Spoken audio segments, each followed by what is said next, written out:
All right, guys, I want to do a little quick recap. I told Christian, I told AJ, I've told everybody we'd like to be more interactive with bringing our customers in, but we don't like making them feel awkward. So it's become really hard to get some of the live stuff that happens here, which is pretty amazing. Christian has learned to keep the camera on a little longer. You know, customers pull up while we're videoing, hooting and hollering, hey, AJ, what's going on? Hey, AJ, hey, you know, it's a friendly atmosphere around here. People enjoy showing up. Our guy that comes and does our CRs, our condition reports, super friendly guy, loves our vehicles. He's just blown away. He goes around to dealers all over the place on the East Coast, and he loves it when he comes here. He just loves the vehicles, he loves the atmosphere. But today, we had a fella come in from Rhode Island, and I just want to walk through the process. He came in and bought a over $100,000 square body, and he's a car guy. He told me straight up, you know, a little bit when he called, and he actually got a little interaction with pretty much everybody. And I wish we could have captured it, but he seemed to be a kind of a private guy, and we didn't want to intrude. We didn't want him to feel weird at all, so we didn't. But he got here this morning. He called and said, hey, I'm coming into town last night. Wanted to know where to stay, had his kids with him. They wanted a pool. We told him a good, safe place not too far from here. You definitely want to go south, not north if you're staying around here. But we told him a place to stay, and he said, I'll be there in the morning. So about 8:30 this morning, he texted, and he was in the area. We had the truck he's buying over in showroom 1 because that's the warmest, most interrupted area that we have. So we had it sitting over there, and we saw him pull up, and I was busy getting opened up. AJ and Christian were trying to get in, and Mike had been in, you know, opening up also. So we saw him over there peeking through the windows, and he called. He said, hey, how do I get in? I was like, door's open, go ahead.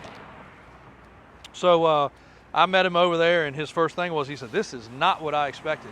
And, you know, he's kind of, you know, couldn't really tell exactly, thought it was a good thing. He was like, man, I see little clips here and there. I see stuff on, you know, Facebook and Instagram. He said, but I didn't know whether y'all were a new car dealer, a little fly-by-night, if I was coming to somebody's backyard. He said he really wasn't sure. He was like, this is great. So again, it was nice and warm in the building. He was able to check the truck out with no interruptions. I was texting and doing all my morning things and emails, and he was looking around with his kids. His kids were blown away, taking videos.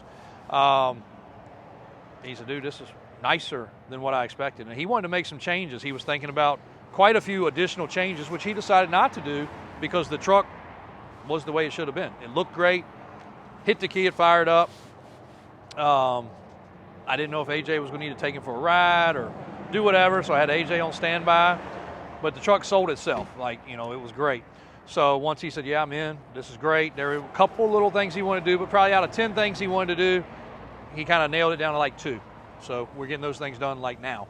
And he literally came down to look, and I encouraged him to do that. He could have just bought offline. This guy has a lot of nice vehicles. He's a collector, but like I said, probably a pretty private guy. So he's got some cool toys. Turns out he has another square body that was sold to another customer. That customer either sold it to him or sold it to somebody else, and then he ended up with it. And then he looked back and saw that it was one of ours, and it was, and we remembered it. So that's pretty cool, small world.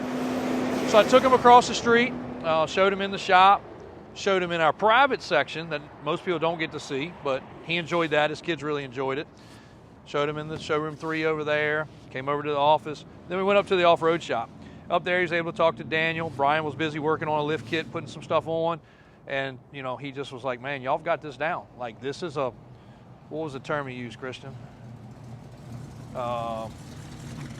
He used a great term, and he's right. It wasn't we'd had down to a science. He said, y'all got this down to a production. That's what it was. And it really is. So, you know, the trucks come in, just like that one right there.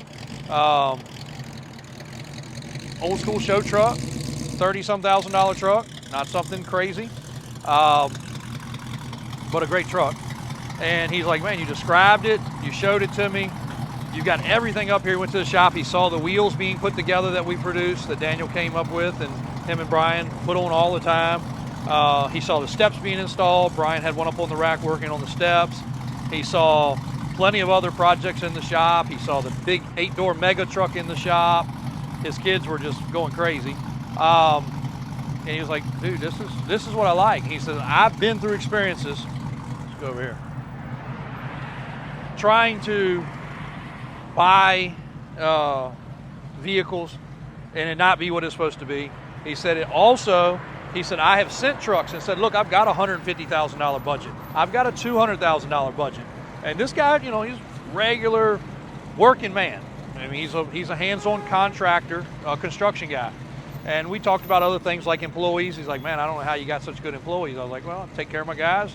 They enjoy what they do. He's like, I'm pretty much down to me and my son. He's like, we still get it done every day. He said, but I can't trust anybody else. And I said, I understand that. You do have that from time to time. But in fellowship with him, we kind of learned a little bit about each other. He was really appreciative of seeing how everything worked. But he's been to places, 100,000, 150, 200,000, like, look, I just want a truck built. Give me a timeline. Can you do it in a year? Nope, it's gonna be 2. No problem, let's do it, 2 years. Here's my money. Nothing goes as planned. They want all the money, then they don't do the work. They take forever. They have to outsource stuff, and the outsourcing sucks. And like I told him, I was like, look, some things we outsource, but we're upfront about it. And when we are upfront about it, we also let people know, you know, this is the plan, this is the budget, this is where we're at, this is the timeline. If one of my guys that's not me, you know, I can't just go in their shop and say, speed up, but I can make sure that I keep on top of them to stay on the proper timeline. The stuff we do, we're very much on time. And that was one thing he was impressed. When we talked Friday, I think, I told him about some projects which he saw in the shop. He saw what was going on. Some other customers' projects getting finished. Told him we had to get to that after that. That's no problem. He saw them being finished. We've got 2 or 3 customers right now on a couple classic vehicles that want to go further with modifications, and we've explained to them, you got to be in line. You know, we got to be fair if we want to keep an accurate timeline.